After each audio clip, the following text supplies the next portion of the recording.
Hi, lovely people. Sorry about all the messing around with the time today. It's been one of those days, and I kept putting it off because I thought I wouldn't have enough time. And now I truly only have half an hour, but that's okay because what we're going to do is we'll do all the forensic unicorn stuff tomorrow. I'll have pretty much the whole day tomorrow. So we can do one of our usual longer lives where we can have a proper chat and, yeah, talk a little bit more about sadism, which is a very interesting topic. So, we're going to talk about sadism in general, and we're also going to talk about it in relation to the Delphi case and why, again, I don't believe Rick meets any of the criteria. So, you can also do a little bit of a self check. That was a tongue in cheek comment that I made when I put up the post about the community, on the community page. So, we can do a self test of ourselves. We're going to look at some sadism characteristics and also his psychopathy checklist. No formal diagnosis, of course, but you can see if you tick any of those boxes, which I'm pretty sure none of us in here are going to tick. Anyway, I wanted to still come and do the live because we've got so many new subscribers. I just cannot believe it. We are careering towards 1,000 subs. It's just unbelievable. So I've reached out to Diana, and hopefully over the weekend we can do a celebration if we get there. We're very close. I haven't checked now, but when I checked a couple of hours ago, we were at 950. Amazing, amazing. And that's all down to a lot of you guys, the people who have been loyally following me and listening to me information dump and hypothesize and basically be my very talkative self. So I super, super appreciate all of you. So, given that I've only got half an hour, and I'm probably going to even have to spend half of that time getting ready to pick my boys up from school. What I thought I would do is change the topic to a little bit more of a conversational topic, less research heavy, but still based on research and evidence based. And we're going to talk about Rick's behavior straight after the murders. So we're going to talk about the fact that he came forward and what that means about him, because that's been used sometimes against him, and it's interesting, right? Because I think, again, this is where our biases come in. And I've admitted I have biases. Let's not think that I'm pure and have no biases ever. I do, and I recognize them. And I try to always be curious about them. And I always recommend that for all of us. Let's be curious about when we're getting stuck in our biases. Now, my bias is to believe Rick is innocent. However, I also do feel like it's based on fact as well. Or not fact, probably can't say it's fact. No one can say anything's 100% fact, but it's based on, I guess, logical reasoning. And so I want you guys to keep an open mind. And we're going to delve into the topic of whether Rick went forward because he was worried that someone had seen him there, whether he went forward to the police because he was trying to insert himself into the investigation, or whether he just went forward because he actually really was a genuine member of the community who realized that if he was a witness, he should go forward. Now, obviously, I take option three, but I know some people in here may take option one or two, and that's totally fine. I'm very proud of our community that we are a community that has people who both believe Rick Allen is innocent, people who believe Rick Allen is guilty, and people all in between, all sides of the continuum. And yet we actually generally get on really well. So I'm really proud of that. There's not too much drama, at least not usually anyway. So I'm going to go off the camera, and because I may end up walking around a bit, but also I want to have a look at my notes. I just want to say hello to everyone in the chat, because I can't see it as well because I am on my phone today. So please don't think I'm ignoring you. I can see all your lovely names popping up, but they're pretty small. And so I'll probably be able to read them better if I'm off the camera, because otherwise you're going to be like, watching me do this, because I have nearly 43-year-old eyesight, which is actually still pretty good, guys. I don't need a prescription to drive. I'm pretty proud of that. Anyway, okay, give me a second. I'm going to go off camera. I'm going to get my notes up and I'm going to read the chat.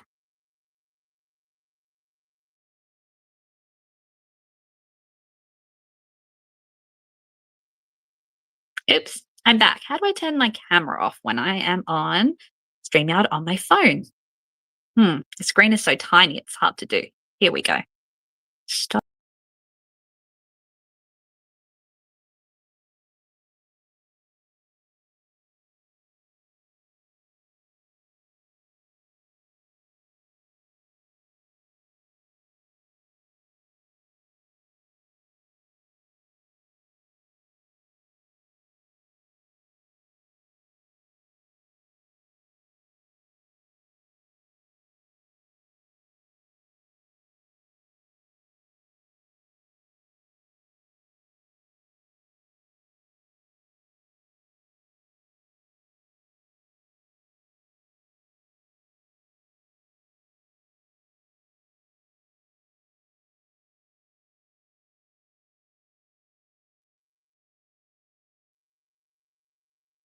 Goodness, it would help if I learned how to use StreamYard, wouldn't it?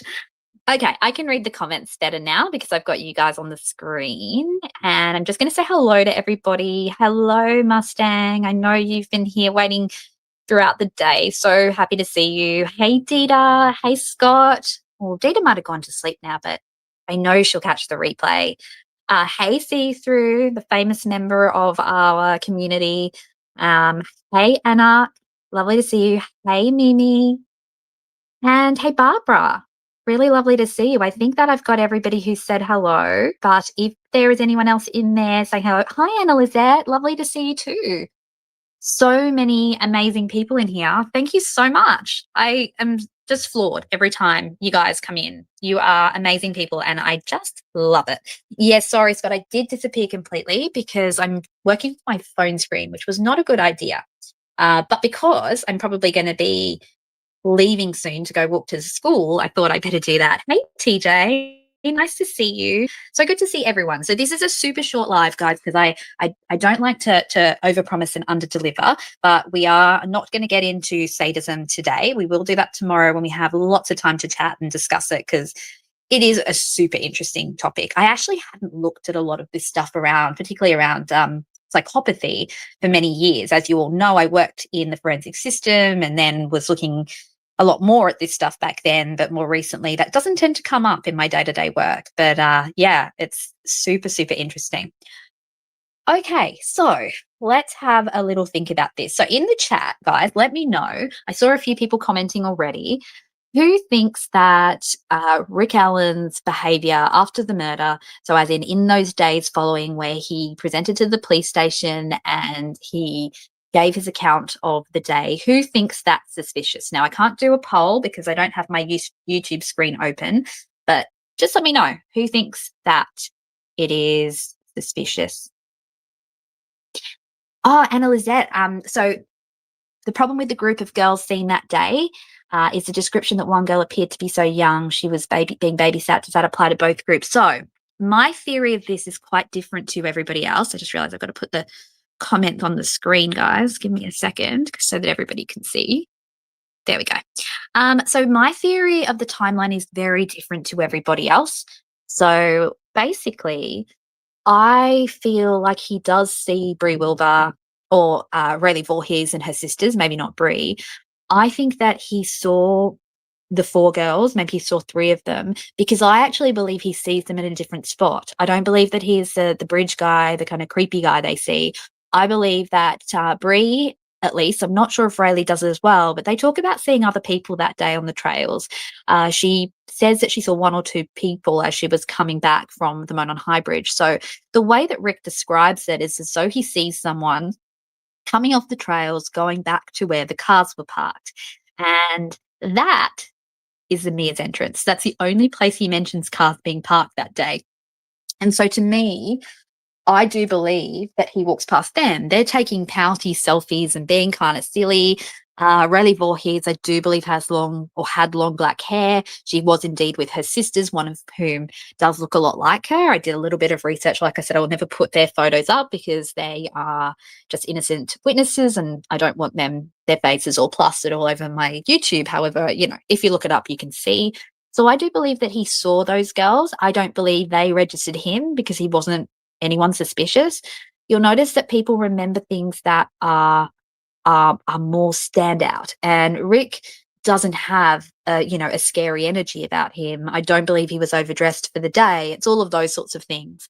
TJ, in terms of what would be weird, so I guess Ash and I spoke a little bit about this the other day, and it's hard to understand, but I guess if some of our kind of hypotheses are correct, then it could be that he sees them as weird because they're loud and they're outspoken. I mean, he's gone there on a Monday to have a quiet walk, and he basically wants solitude, and there are these kids who are all off school that day, and he wouldn't have known that because he didn't have school-age children.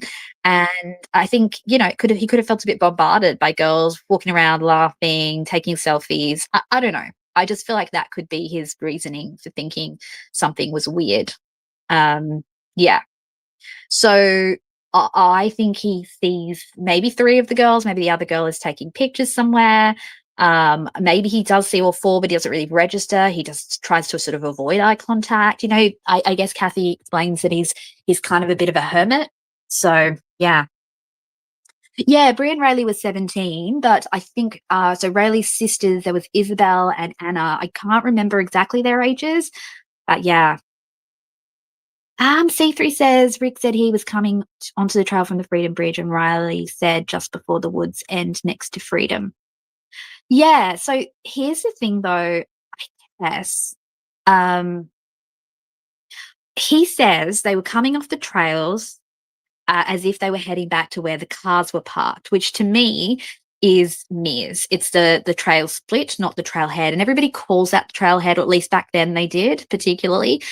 The girls see Bridge Guy later as they're nearly at Freedom Bridge. So that's a different time. But Bree also does say she thinks she saw one or two people as they were walking back from the Monon High Bridge. So I think that they may just not have noticed him. He wouldn't stick out. And we've talked about sort of memory research and eyewitness statements and things like that before. I'm going to redo the timeline videos because they were a lot earlier when I just started making videos. So people may have missed them. But yeah, he definitely says where the cars were parked, and he definitely says there were no cars parked where he parked.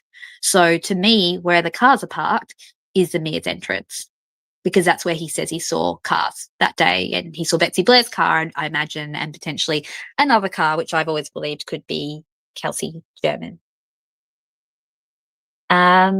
Just reading through the comments, guys. Maybe we won't do the full discussion I had planned today. I'll just continue to answer questions, and that's totally fine. And then we can do the more organized discussion over the next little while. I've got lots of videos to come, everyone. I'm going to do one about the families.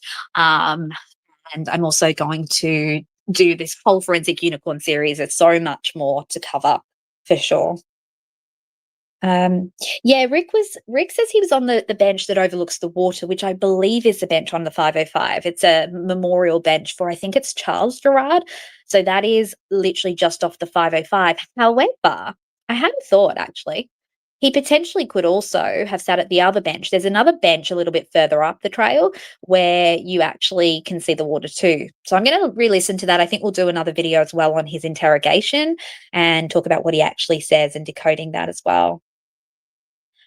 Yeah, Anna Lizette. I mean, it seems pretty small when you look at it. So Anna Lizette's saying that there's only 2 parking spots. I think 3 could park there based on some of the descriptions we saw on that document that See-Through directed us to, which we have to finish that video too. Goodness, guys, we got a lot. I might do that one tonight, actually. So if anyone wants to come on at the odd hours, otherwise you can catch the replay. We might finish off the cars video tonight. Got too many streams going at once. This is how my brain works. You guys get a clue into that. But yeah, so I think 3 cars can park there based on some of the other descriptions, and then it's full. And then a couple of people, I think Cheyenne Mill particularly, and there was one other person said that they parked on the side of the road instead. But yeah. Just having another look. I thought I saw another thing that I wanted to address. I think Scott said something. What did you say, Scott? I think Scott was talking about, yeah, really good point Scott made there. So maybe he had a complex, maybe thought they were laughing at him. So I guess what we've heard from the publicly available information is that I guess from Dr. Westcott particularly, is that he consistently worried about what people think of him. And I think he says that himself in the interrogation.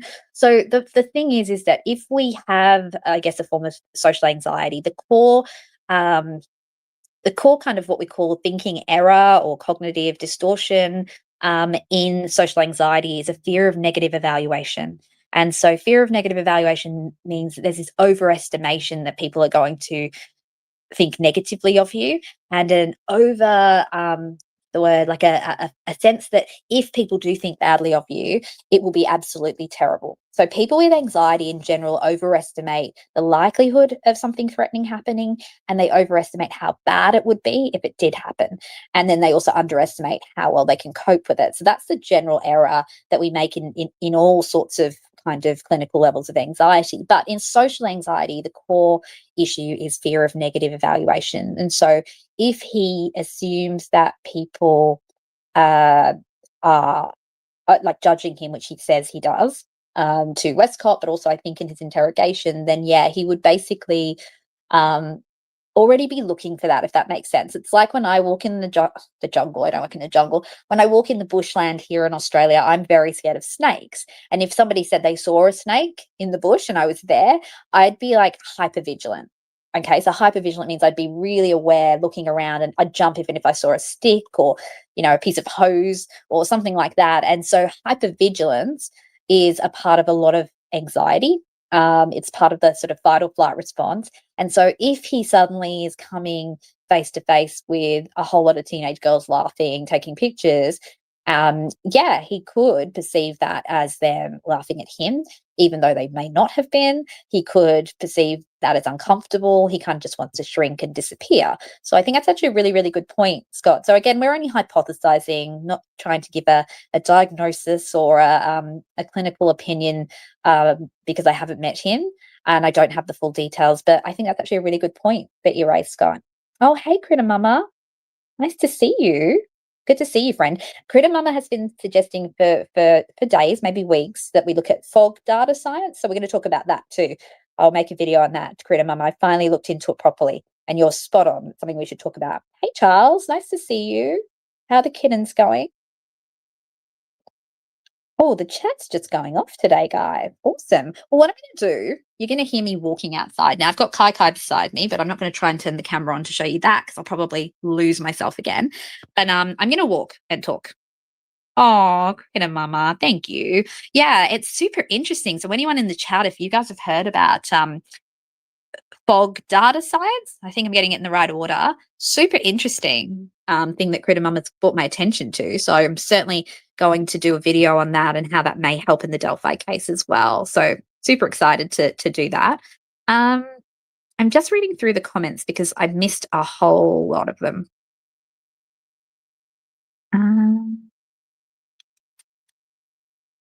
Oops. Kai's putting his tail in the screen now just to make it all difficult. Unicorns don't exist. Exactly, Charles. Exactly. Unicorns don't exist. And every time I look into all of the different characteristics of Rick, they just do not add up with what we would expect from an offender of this crime. And I'm going to keep taking you through that in the forensic unicorn theories. So watch this space. I have a really thorough kind of plan for tomorrow to talk about sadism too. Hey, I am Cal. Good to see you too. Yeah, I've heard Critter Mama. They're using this fog data science as well. Yeah, for other cases. So yeah, I mean, I'm so glad that it exists. I wonder if it could be something that could definitely be useful in this case. C3 says, you think he did and turned back for them. I believe there's some sort of interaction with him. They may have laughed or whispered. I mean, I think that's been hypothesized. I don't remember if it was one of the investigators that said that, but was it a reactive kind of violence? The crime scene doesn't indicate what we would expect in a reactive violence. The crime scene indicates a sadistic crime, and the motives behind that are very different to a more of a reactive. I'm just really angry because I've had jack of this, and that would look. I mean, they may be overkill in that, and you might see that. There could, of course, be violence and aggression, but the staging of the crime, no matter whether we think it's odonism, something else, absolutely is more in line with sadism. There's a humiliation. There's, unfortunately, incredibly sad fact that the girls may not have died immediately from their injuries. And that makes me so sad when I think about the suffering of those two girls. It's just abhorrent. And that's where we look at it being far more consistent with sadism as opposed to a rage kind of reactive violence, I suppose. Yeah, the Mears is called so many different names, TJ. So they call it the Niches, the Mears Farm, Anderson's, the old Trailhead. I think Kelsey herself calls it the Trailhead parking lot. I think the police also refer to it as that. So the bench I've always thought is the 505, which is literally just past the trail split on the towards the 505. However, I think I was watching someone's walkthrough recently, and I was like, there is another bench that looks at the water. So I'm going to have a look. I'll have another look into what everybody says. We want to look at, I really wanted to go over the interrogation video piece by piece. I know everybody's seen it before, but it's such a turning point for a lot of us. You know, for me, that was the point at which I really swung more heavily towards innocence. And I know a lot of people who think he's guilty even watch that video of the interrogation and find it definitely makes you think twice. So there are definitely a few benches, Scott. Yeah. So what I'll do is I've made a little trail map that I made on Canva, and what I might do with that is I may add the rest of the benches in. I'll have to go and watch some more videos, particularly the ones from 2017, and see if we can kind of plot them out. I've watched so many videos of that trail. Imagine if you could just go to the trail. That would so help, right? Um, I think TJ, they said that they saw him as they were leaving, because I think initially that's why Rayleigh gave a slightly later time as well. Yeah, I don't know. I don't know, but I know that one of their testimony, I believe it was Bree, said we saw one or two people as we were coming back from the bridge. And of course, Bree's the one where they refer back to the 2020 interview. So I believe she's one of the 2017 recorded over interviews. And it's interesting, investigators just didn't seem to then ask, well, if you saw more than one person, who was the other person that you saw? What did they look like? Can you remember anything about them? They all just focused on who's Bridge Guy? What did Bridge Guy look like? So, yeah. So this is just turning into a bit of a Q&A, but I hope that works for you guys. I know this is still a good time for my people in the Northern Hemisphere, and I've been struggling sometimes to get the right times to do these. So we'll capitalize on that, and I'll talk to you as I walk over to the kids' school. It's a lovely warm day, but it looks like it's going to storm. Hopefully not while I'm on my way to get the boys, though. So you're going to hear me moving about a bit, but that's totally okay. We'll just keep talking. I'm going to silence myself for 1 sec, and I'll see you guys back in 1 second.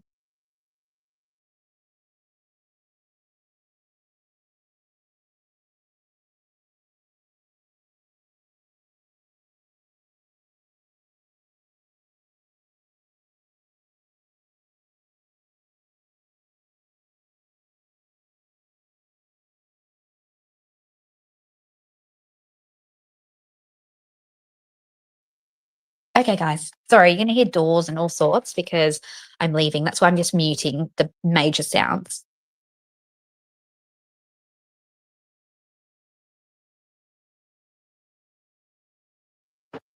Okay, so you can hear my garage door going up there. And then after that, you should hear birds and wind only, and cars, because I'm walking on the road. This interesting way of doing a live today, guys. Let's hope I don't get run over as I'm talking to all of you guys. But I'm pretty used to texting and walking, always on my phone. Uh, okay, so let's have a little look at what you guys are saying.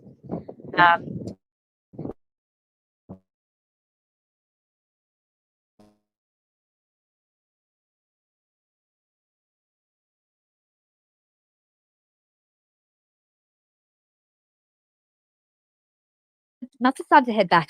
I would say to get to that overpass when Betsy Blair sees them, which I think is about 144, they'd need to, oh, sorry, am I still breaking up?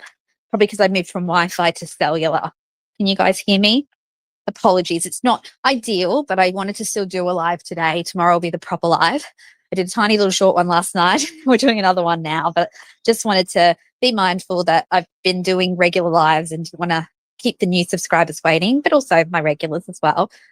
Okay. Yeah, I agree. The lack of rage was unusual, Anarch. And I think, I mean, you all know that I go with the timeline of them unfortunately being abducted and murdered fairly quickly. So it definitely seems like it wasn't a prolonged attack, but it was a prolonged suffering in those, in those moments where after they were injured. So going back to the girls, the four girls, I mean, they're at Freedom Bridge at 12:25. They then take a picture of Monon High Bridge at 12:45, and then they talk about going down the side. They don't go on the 505, but they do go down on the towards the side down to the water. I think there's a little path there that you can take. It's not the 505, however. That's what I originally thought when I first tried to make sense of the timeline. And then they come back up and they come up past the Mears.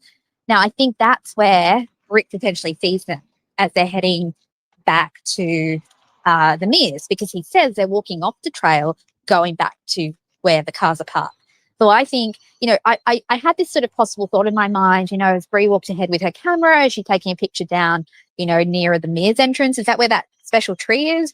Or has she gone to the 505? Who knows? Because I don't think we have the most 100% accurate story of exactly how they, exact movements that day. I still think Betsy Blair's loops are also, sorry guys, a lot of traffic. Apologies, it's school pickup time. I don't think that they would have, I just don't think Betsy Blair's loops make sense.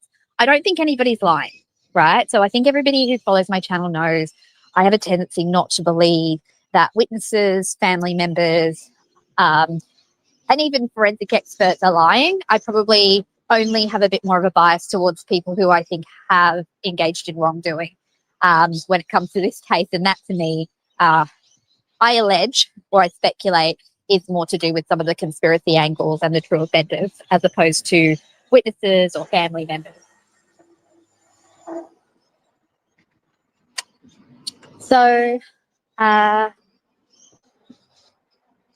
Critter Mama's talking. Are you talking about the bridge guy video, Critter Mama? Sorry, I'm all over the place, everyone, and I hope that the traffic noise isn't too annoying for everybody. But so let's just go back to the four girls. So I think then they sit on a bench that's quite near the Mears entrance. That's the 126. So I think they've already passed Rick at this point. So I believe Rick arrives between around 1-ish, and he leaves by 2-ish, which matches the car sightings, except for Wesley McWhirter, who we're still going to talk about when we finish off the cars live later today. But I actually, I think, so I feel like they'd be there at 126, and then to get to the end of the Freedom Bridge and the little bridge for 144, I think that means they would have had to have left probably within a few minutes, like maybe about 1:30. And that's when they pass Bridge Guy. So I do think it tracks to sort of like 1:35 maybe. 1:30, 1:35 time frame. So yeah, unfortunately, I know that maps onto the timeline with the Hoosier Harvest Store car and all of those things. But at the end of the day, I don't give much weight to that car. Apologies, guys. This is a main road. I'm going to be on a smaller road in a minute. I'm probably only going to talk for a few more minutes, because if I'm late to pick up my boy, my little one, is a little firecracker, and he'll be pretty cranky with me. So I won't go for much longer, but love just these discussions and the question and answers. What we might do for the 1,000 sub party that I'm hoping to have very soon, because we're nearly there. Does anyone want to check the sub count? Does anyone tell me how many subscribers we've got? Daisy asks now. The last time I checked, it was about 950 something, 51 maybe.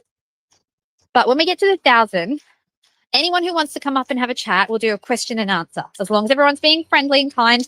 9:55. Thanks, Scott. So we've got 45 to go. So I reckon we should make that by the weekend. And then let's do like a super fun 1,000 subs party. And I really want Diane to be on, but I know she's a busy girl, but we'll try and get Diana on. But anyone who wants to, I'll send the StreamYard link, and we'll have a little bit of a celebration of the fact that I could not even ever have believed I would have got to 1,000. I remember celebrating 200 with my niece when she was still here and thinking that was amazing. So what we might do that day is do more of a question and answer. Oh, thanks, Mustang 963. It's going up so steadily. So hopefully that'll be like an invitation to all the new people to come and talk as well, and, get to know us, and a little bit less structured. So we'll continue the question answer then. I'll look through this chat and pick out any of the questions that I didn't answer.